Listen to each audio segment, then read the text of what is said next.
that right there. This is a special day here at Channel 7, marking the one-year anniversary of our downtown studio. That's right. Dave brought the sun for us. It was on this date last year we broadcasted our very first noon newscast from our studio in the Cube building. It's also been a prime location for live interviews. We've hosted Governor Snyder, Detroit Mayor Mike Duggan, and so many others. Kind of home to Joanne Purton every day at noon. And tonight we welcome Roderick Miller, the president and CEO of the Detroit Economic Growth Corporation. Roderick, thanks for joining us. And you know, we've seen so much growth over the last year. So what can you tell us about what you're so proud of downtown, Midtown, Corktown?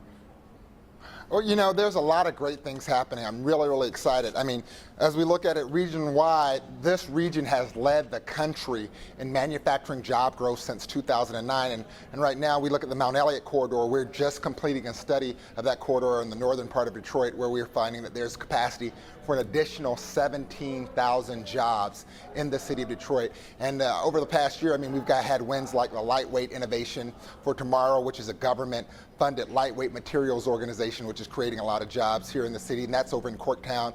We've got Saktia Automotive over in Southwest Detroit, which is looking at 500 jobs over the next few years, and 50% of their workforce will be native Detroiters. So we've got a lot happening in manufacturing, a lot of engineering opportunities, and then of course, as we think about the development of the new bridge, we're still leading trade and investment. So on the trade investment side, we've got we're #1 in the country in terms of exports to Mexico. Believe it or not, we beat Texas. We're #5 in the country overall in exports, and we're #2, just slightly beat out by Chicago in exports to Canada. So there's a lot of good things happening. Yeah, Roderick, obviously a lot of great things. Anybody who's been in downtown Detroit, obviously Corktown, those areas, Midtown that we talk about, have seen that. The Red Wings Arena going in, all that is great.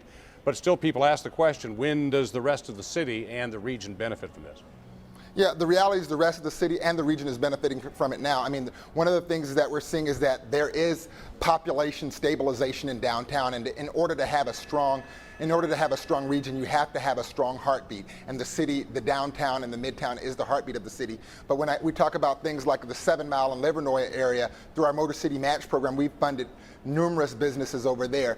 Through our Motor City Match program, we've also funded numerous other small businesses around the city. And small businesses really will be the catalyst for additional development happening around the rest of the city. Well, Roderick, we appreciate your time. Things are looking good and looking up, and we hope it certainly continues.